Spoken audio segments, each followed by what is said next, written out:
He has had all this, he has done all these things, but nothing is solved. He's right where he was before, except perhaps a little dazed by his own achievement. His cosmic consciousness didn't solve anything. He cannot, even now with all his cosmic consciousness, solve his personal life much better than he did before. All his enlightenment has been a vast abstract illumination. He sees a little further into the cosmos than he ever did before, but no further into himself. Why? Because once more the illumination and everything else was a beautiful dream. He wasn't illuminated. He only thought he was. He dreamed he had cosmic consciousness and woke up and believed the dream. So around whatever is the actual hard core of this esoteric tradition is this strange world of fantasies. Fantasies which can lead you in one direction or another. Can cause one individual to believe that he has been cast into perdition, and the other to believe that he has attained through samadhi union with the eternal Atman. And in fact, he's exactly where he was when he started in both cases. Frightened in one, splendidly rejoicing in the other, and with all is lower, a fool no wiser than before, as Faust tells us. So this whole thing has become a strange blind alley. And many people get caught in it, we hate to say, but there have been many. And the reason why they're all caught in it is because they have broken one of HCB's final and most basic rules.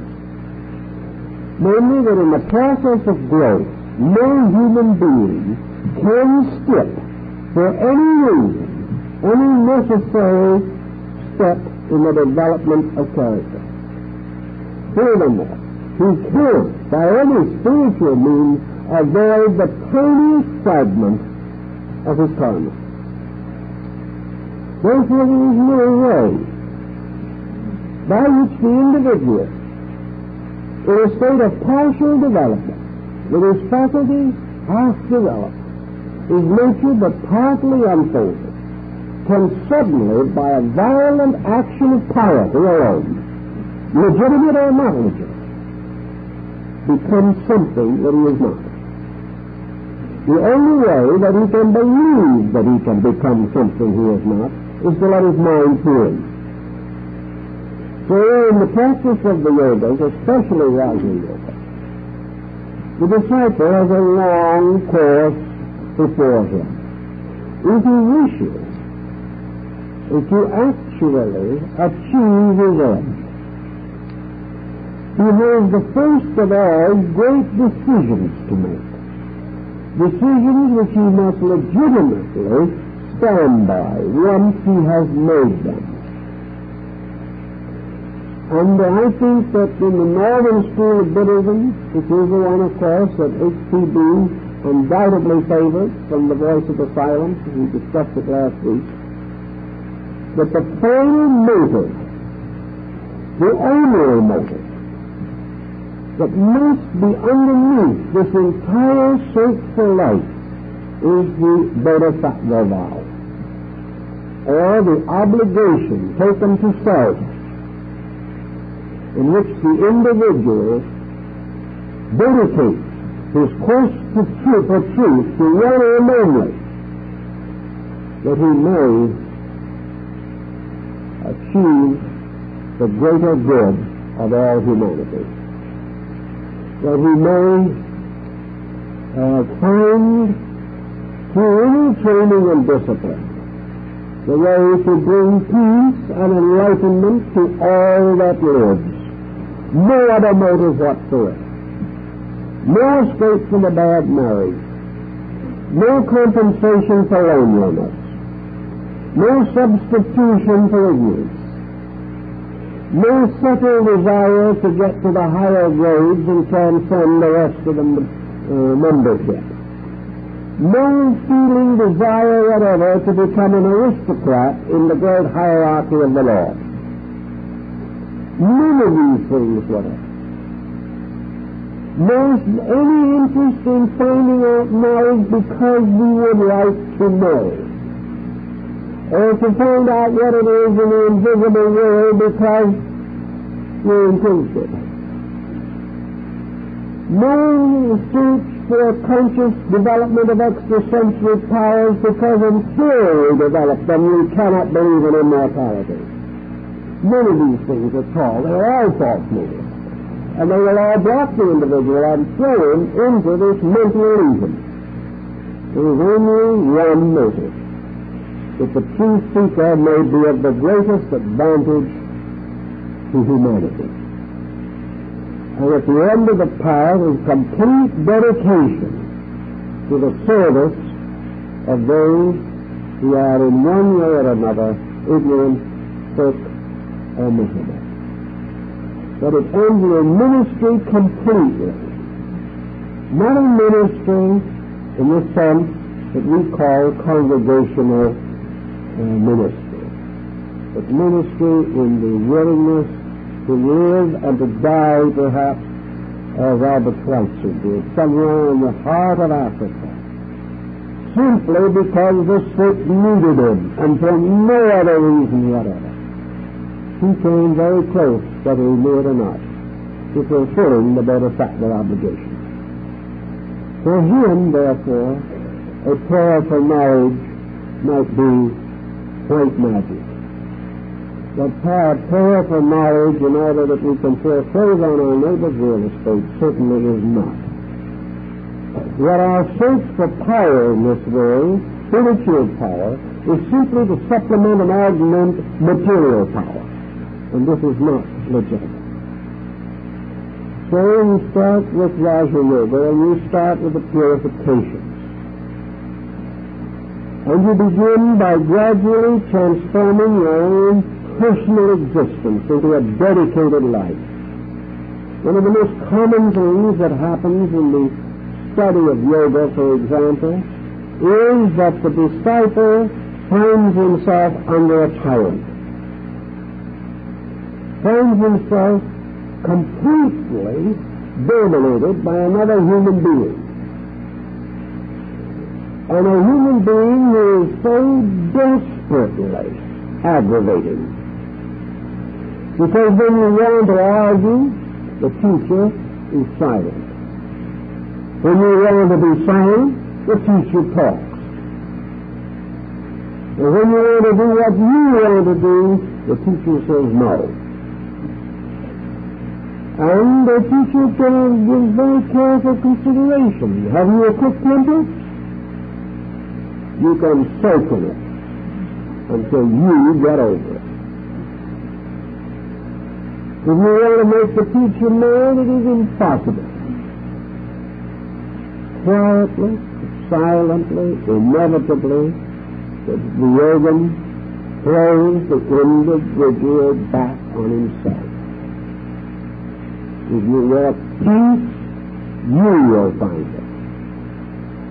Until you want it that badly, you won't have it.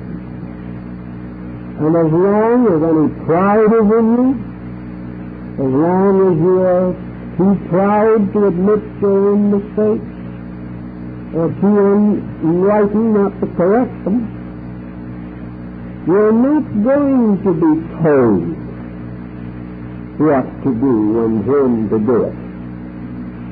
You are told that you are seeking for truth, that you are asking to be of service to mankind, and therefore you will conquer yourself whether you like it or not, and if you don't, you go home. Well, that's a very pleasant, cheerful start, you know. It weeds out candidates very rapidly. This is very much what you get when you start in Zen, which is just about as uningratiating a system as you will ever find. It will never permit you to find a comfortable place to nurse your thoughts. Yet by virtue of the karmic law The teacher cannot intimidate you. He cannot put the gun to your head and say, do right or. Every decision has to be made by the disciple. And until he is ready to make the decision, he will go on as he is. You assume now that he gradually, it may take 5 years to break that horse and get it into condition to be of any good for anyone.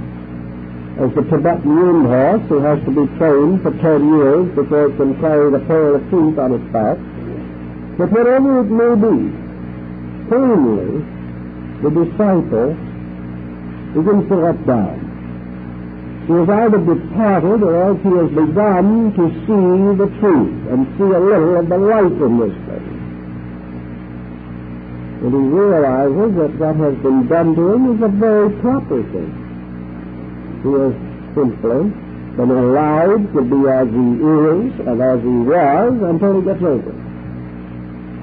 And that all justification and all these things are meaningless. The true purpose is the individual finding his own peace of soul. And this peace of soul is not going to be interrupted by one tantrum after another. When he has achieved this peace within himself, the teacher begins to take a little greater interest in him. Now this time, 5, 7 years at least to pass. But now, the iron is being tempered. Something is happening. Little by little, the disciple is becoming a self-integrating power. He has learned the first great lesson, that he must grow by his own conviction, his own integrity, and that until he does, he is going to suffer. And no power on earth has a right to try to stop him from suffering. He can be invited to stop. He can be told why he should not do what he's doing. But if he does not accept the instruction, there's no power that can force him to, except karma. And it will. So having quieted these things, having become humble inside, having really achieved this mystery that we have in Christian mysticism, in which the individual places himself completely in the Lord. Not my will, but thine be done. So if there is no longer self-seeking, there is only truth-seeking. There is no longer a saying of what truth must be. There is only a quiet watchfulness, a vigil toward truth. The Master, having seen these things accomplished, very often about this time begins to plan for a little better future for this particular disciple. He sees that he's not easily discouraged. The first disciple in China that Bodhidharma, the great Zen master, the first disciple that came to him in China, Dharma refused to see. And finally the disciple, after many efforts, cut off his arm and sent it over, saying, if you will not see me, see my arm. And tomorrow you will get the other arm, and I will come in that way, piece by piece. Dharma said, now you are ready. Because he knew he would do it. So this is the integrity factor. That nothing is any longer important except the dedication. The dedication to the attainment of light for the good of all that lives. This is the spirit. Now the disciple, after 5 or 6 or 10 years, is very likely to go fairly well in this. But then the Master says, well, he's fine, but there's something else.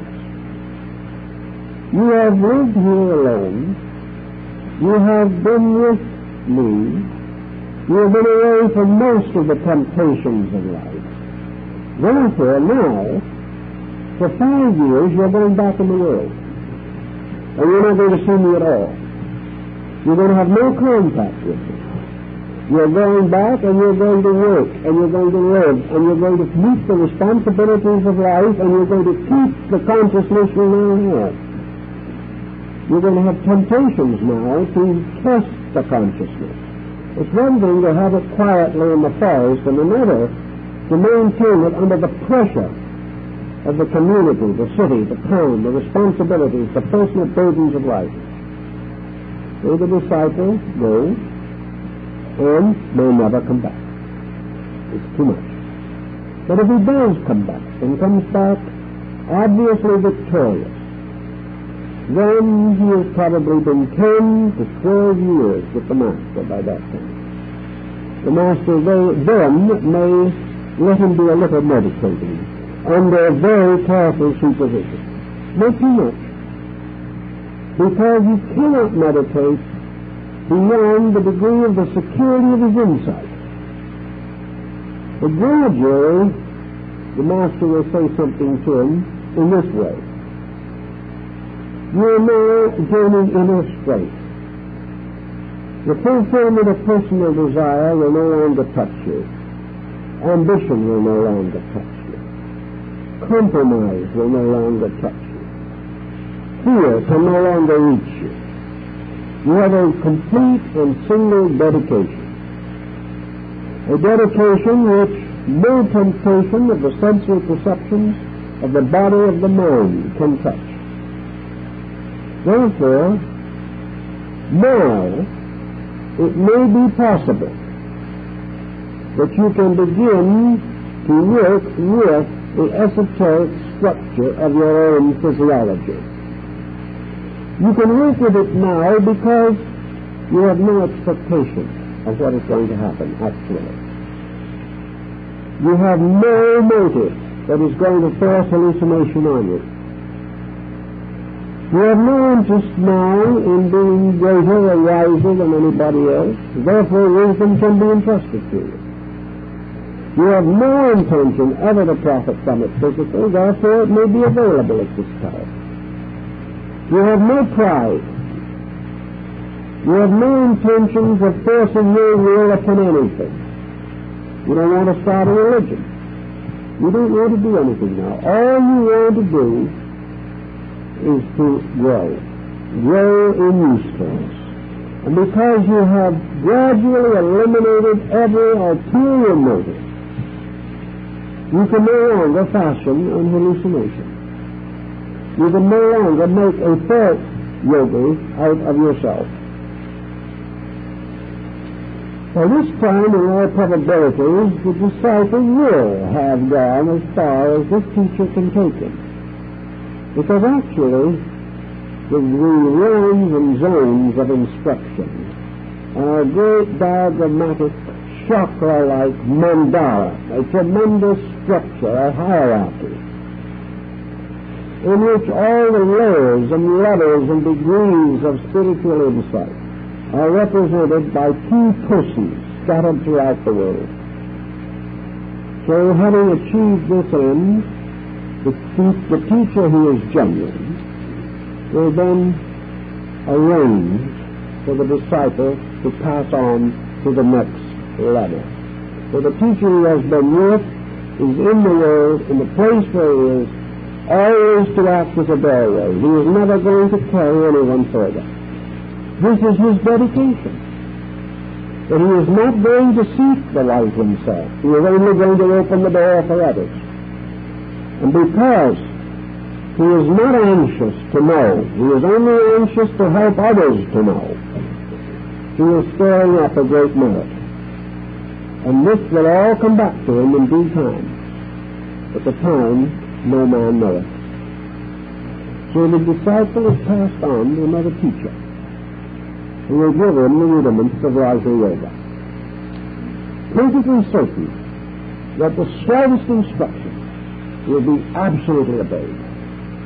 There will be unquestioning allegiance. That no matter what happens, this person could never become angry.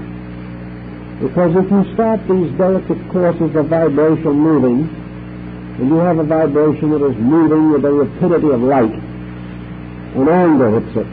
A very slow and sluggish rate of vibration, moving perhaps less than the rate of a pedestrian.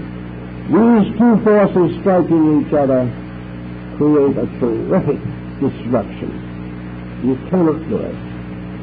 The teacher will never permit the disciple to do it until the disciple is obviously able to maintain the meditational or contemplative inner life, and that nothing can touch it.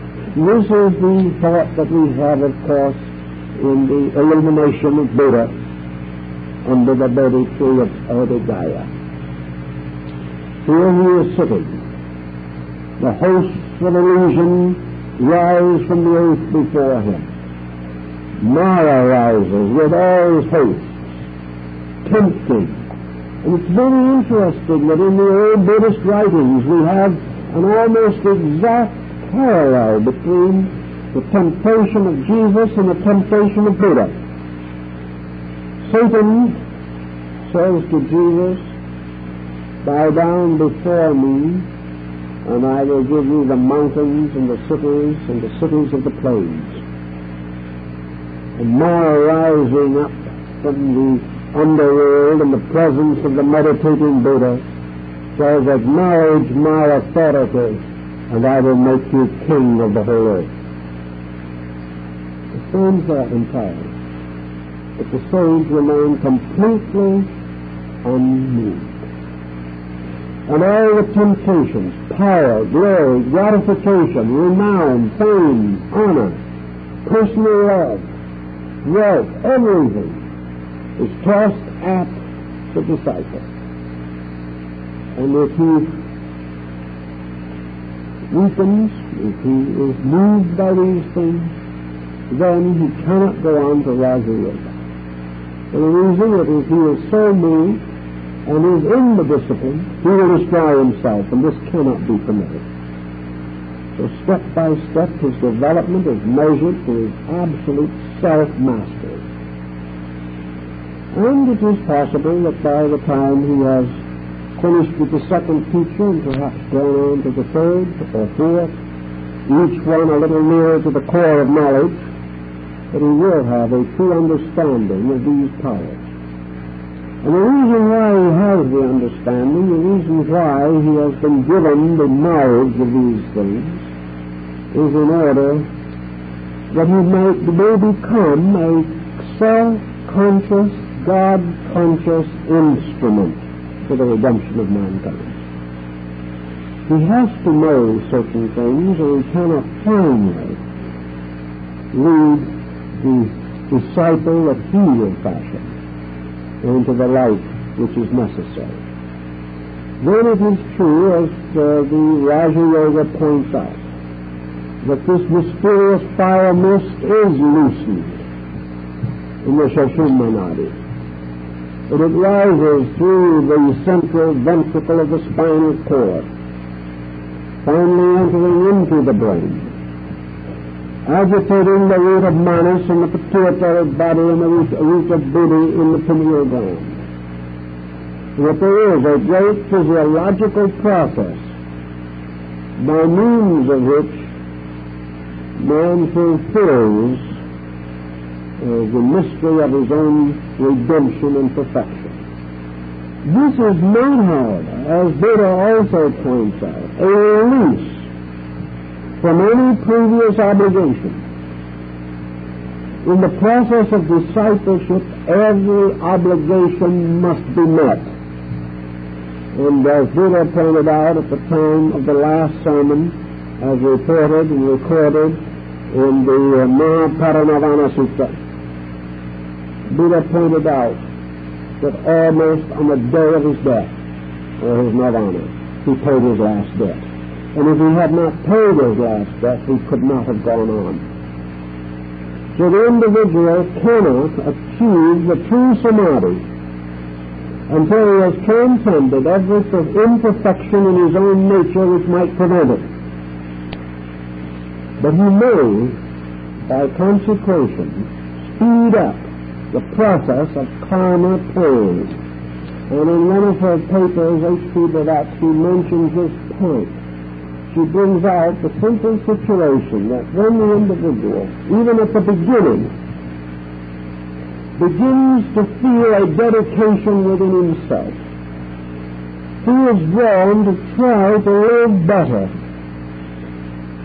or to make some spiritual integrity in himself. He immediately stirs up karma. It's quite possible that if he'd remained a nice, indifferent, complacent character, his life is divided between the job and the television, then he would have had 3 or 4 bad moments in the course of life.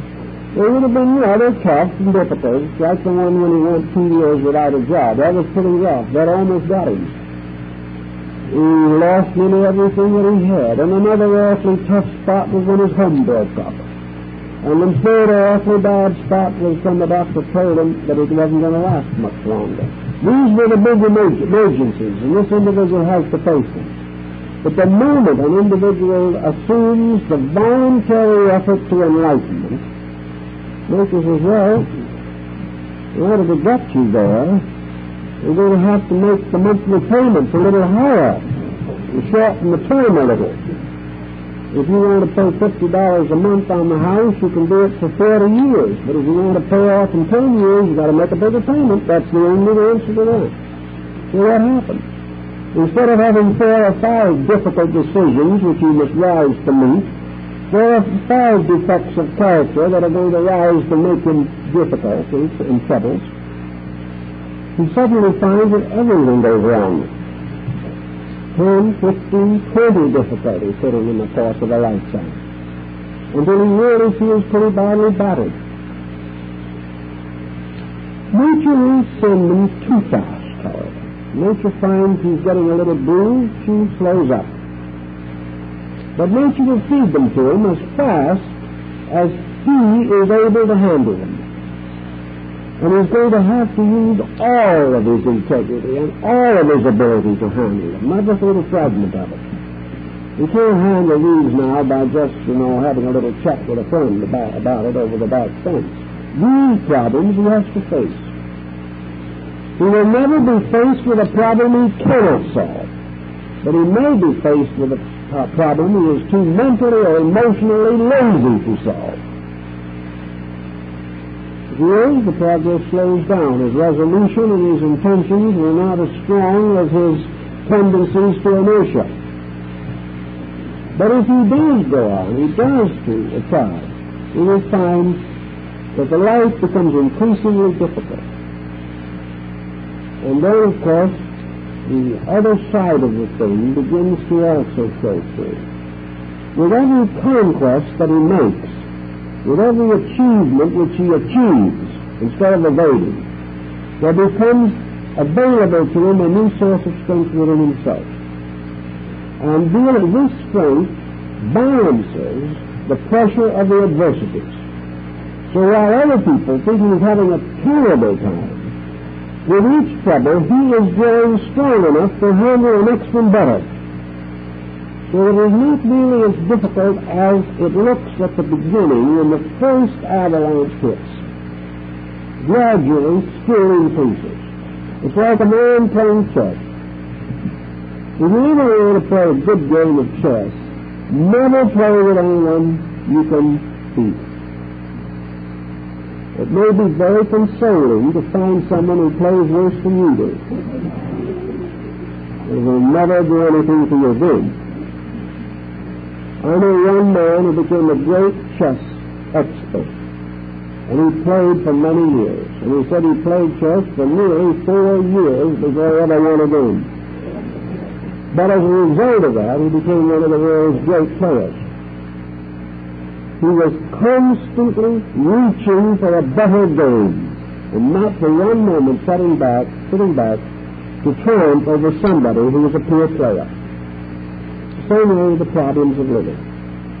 The individual must never really expect to grow unless the problem is bigger than he is. But this is the way he gets there.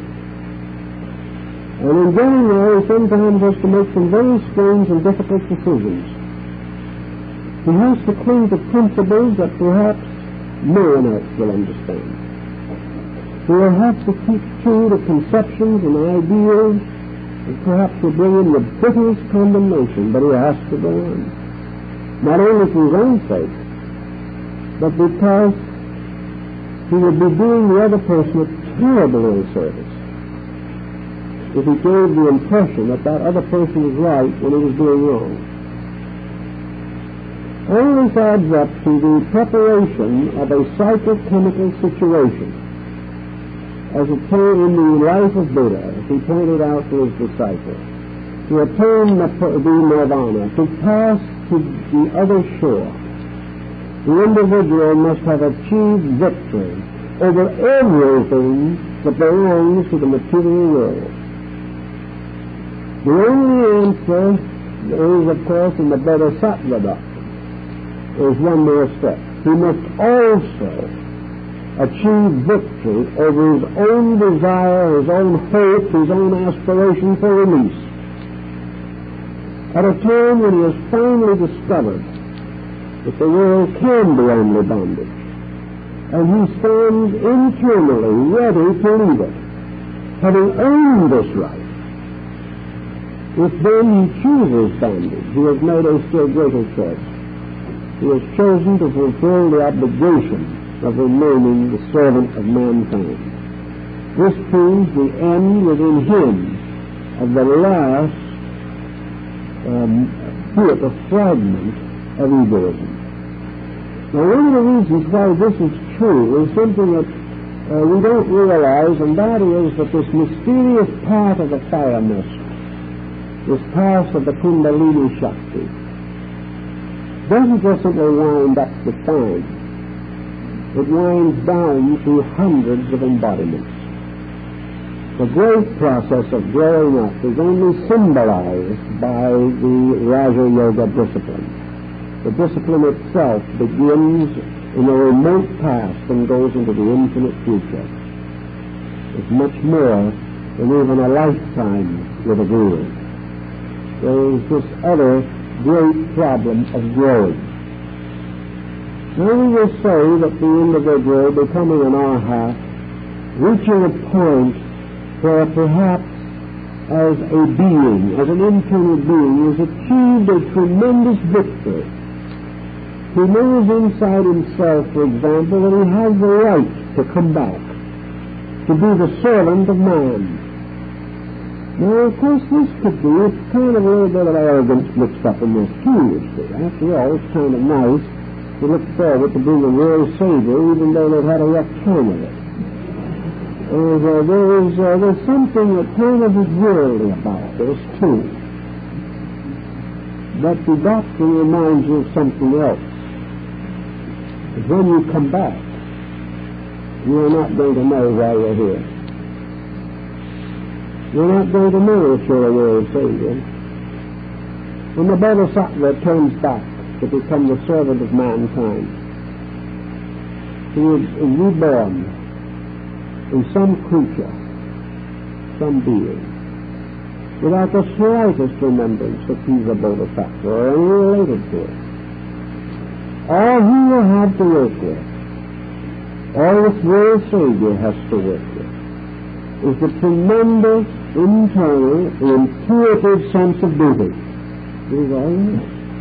They don't have any remembrance of the fact that they really have a beautiful, comfortable place to sit on a lotus blossom somewhere else. No.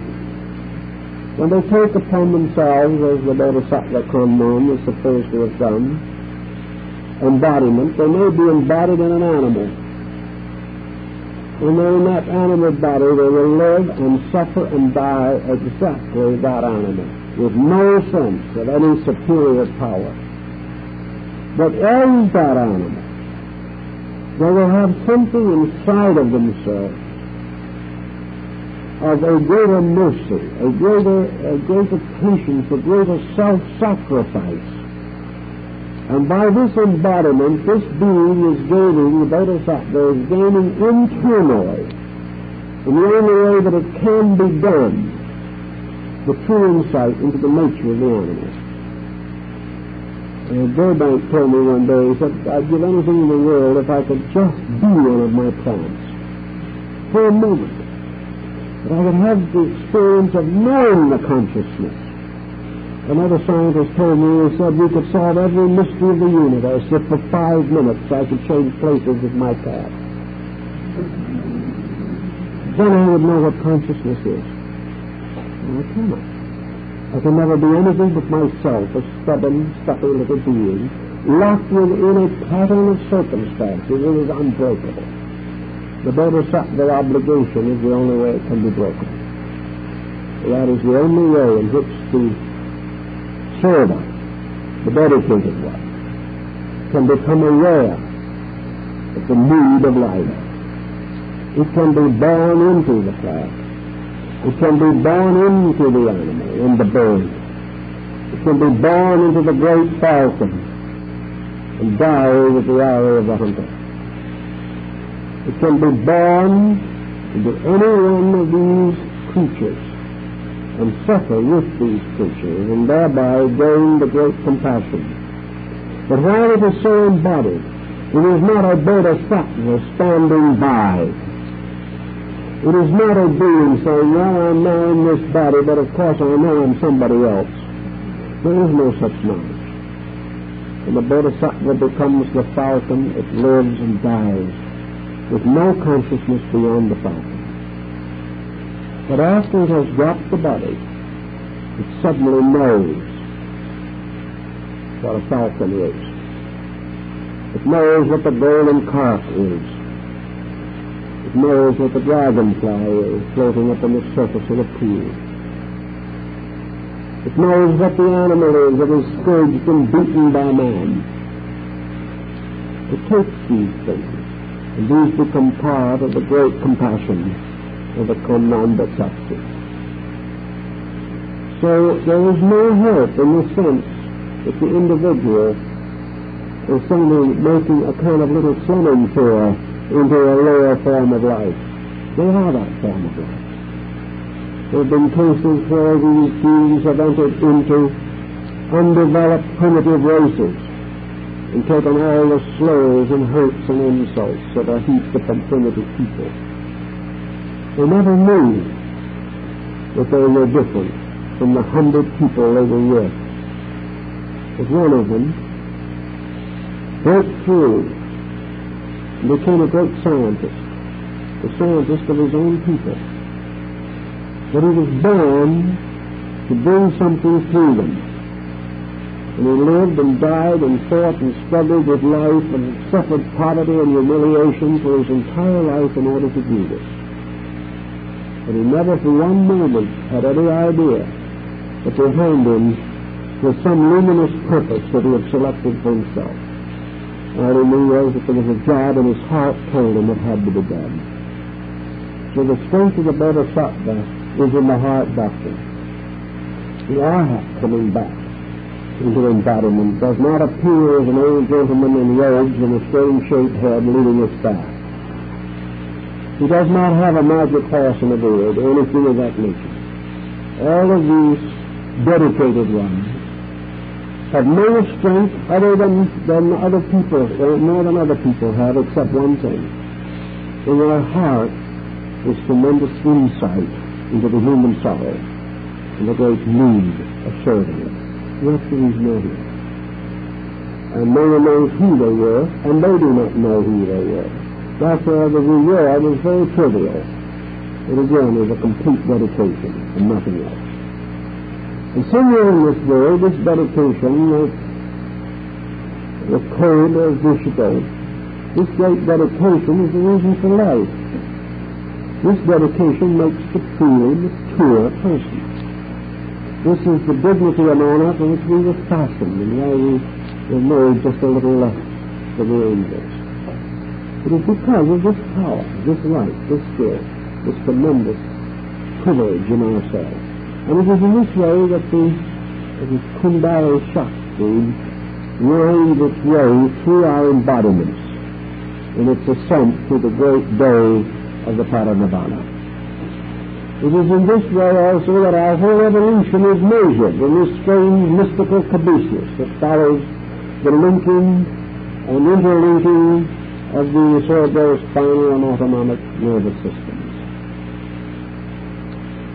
In the Raja Yoga of the Esoteric school, there are two sets of chakras. One according to the more tantric system, extending along the spinal cord, and the other set entirely in the brain.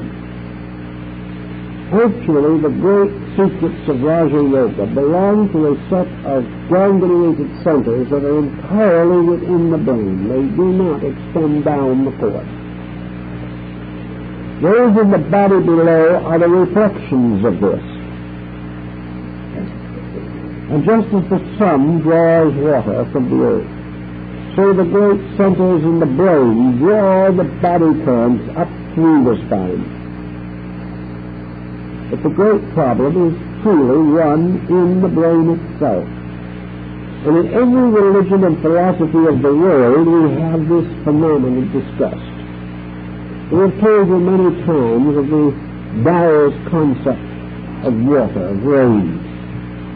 How the great cycle of Tao is likened to the water cycle.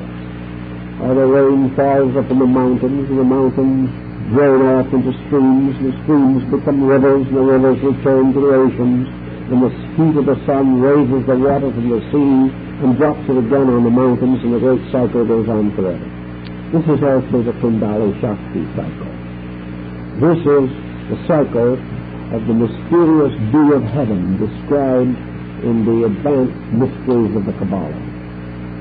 This is the great cycle of the light in the brain, the centers in the brain, drawing up this power and circulating it through the body, circulating it downward through the great nervous system which has its root in the brain. For if the brain is watered, if the nervous system is watered, it must be watered in the brain, in what the capitalists call the cranial dew, this mysterious water that precipitates from the third ventricle. This is picked up by the nervous system, carried down through the body, is picked up again by the sympathetic nervous system and carried up through the ganglionated mystery of the chakras, back again into the brain in an endless cycle. Now the individual actually, as has been pointed out, he allowed these processes to develop normally and naturally within himself. He is not even aware of it. The person who grows, unfolding according to the highest ethical, moral, spiritual conviction of his own nature, following step by step to the obedience of his own dedications, and gradually refining these dedications by the very law of evolution which unfolds and perfects them. This individual gradually releases his entire esoteric structure without even knowing it. The only thing that he knows is that little by little he gains this inner insight. St. Francis, never realized that Kundalini or anything else had to do with his visions. He never understood or realized why he felt the communion to preach to birds. These things he did not study as scientific processes. But he knew that something happened within himself, and he gave credit for it to the grace of God. But those who study the esoteric things realize that in the case of St. Francis and all bona fide mystics, this cosmic consciousness, which is represented by the opening of the 1,000-petal lotus, is not by the grace of God, but by the labor of man himself. But it is the grace in his own soul that has opened these things. And when he is right, these processes happen naturally. When the time comes for a baby to be born, it is cast forth into life. It does not require a great process of meditation, concentration, and scientific and magical means to bring the child out. When its time has come, nothing can keep it in except deformity. Therefore, when the time comes for man to experience the mysteries of the psychic world, the esoteric part of himself, when he is right, it happens. And this is really the highest form of Raja Yoga, is to permit growth, to react upon the internal subjective nervous system. So the main process is that what we used to call the sympathetic nervous system, now more commonly known as the autonomic. But this system of sympathetic nerves is exactly that. It is a sympathetic nervous system. It is a nervous system responding to the great sympathies of the soul and following along perfectly with them, so that the individual who needs more light because he deserves it and will use it well suddenly finds that he has it. And he doesn't know that a strange nervous chemistry has occurred within his body. He does not realize this. All he realizes is that light has come to him. But what he could also realize with a little more thought is that his own psycho-nervous system is so constituted that it can give him this light. And the reason why it gives it to him is because of something he has done. And the reason why it is not given to someone else is because the other person has not done this thing. So our esoteric growth, as we understand it, it becomes a very natural procedure, and this is why I think Buddha did not believe in the practice of austerity, did not believe in flagellation or great physical discomfort in the name of controlling the body. He did not believe in extreme austerity or asceticism. He believed rather that the individual, forgetting himself in the great sincere desire to make this a better world, would find that his inner esoteric nature supports him as he needs it, giving him the strength, giving him the wisdom, giving him the psychic support. If he has to get the support first, then there's something wrong. He's forcing it. It's far wiser for him to accept the support when he needs it. And if he does this, he doesn't have to worry about the rest of it. As he grows, his own body will support his growth. There is no degree of spiritual attainment that he can attain that the body cannot ultimately adjust to, giving him what support is necessary. And when he reaches a degree of enlightenment in which the body can no longer serve its purpose, then the body, as a faithful servant, steps aside and lets the life go on. There is no problem here.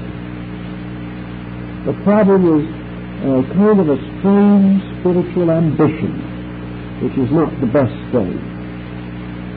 So HPB, I think, summarizes these problems, that there is a great transcendental esotericism which very few know about. And most of those who claim to possess it do not have it. And most of the books that have written about it are just exactly that. They are about and about. But actually, from the standpoint of the study of the symbolism of it, the entire system of the locus mentalis, the entire system of the chakras, and of all this mysterious group of esoteric matters, this is very interesting, that it is a symbolism. And if the individual can study it, he will learn. If he tries to practice it, he will get in trouble, almost certain. Because actually all he needs to do about it is to gain this insight that the process exists, that it is tied to a merit system within his own consciousness, and that all he needs to learn from Raja Yoga is that as he becomes better, nature will provide him with better instruments of consciousness. As he in his service has greater needs to help others, he will never be left without the means of meeting these needs. And as many have discovered in smaller ways in this world, the best way to learn is to become a teacher. Because in a mysterious way, when you are trying to teach someone else, you will discover that you know more than you ever suspected that you knew. The need of the other person brings out of you a greater knowledge. And the great need of humanity when faced by the Arhat or the Mahatma makes this link to the superior processes by which learning is possible. And the individual discovers that there will always be behind his dedication to service the skill to serve well, the skill coming strangely from the secret sources of knowledge within himself.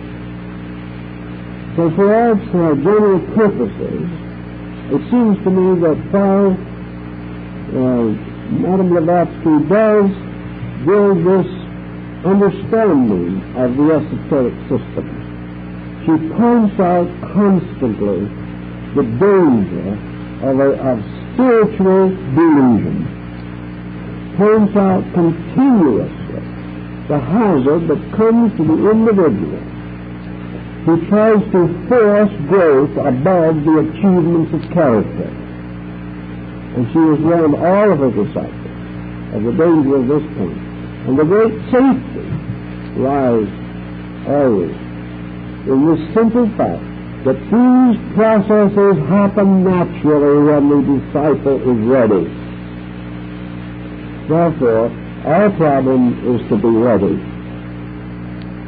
and allow these processes to work in their own way. If we try to force them, if we try to realize that they represent some kind of magic, black or white, we are in considerable danger of getting into trouble. I think that is her final summary of this subject, and I guess this has to be our final summary of this series of discussions. So we hope that they will prove to be of some value to you. I'd like at this time to announce that our next Wednesday evening meeting will be on April 13th. And we're going to have a little series of a little class of three studies on parallels between Eastern and Western philosophy.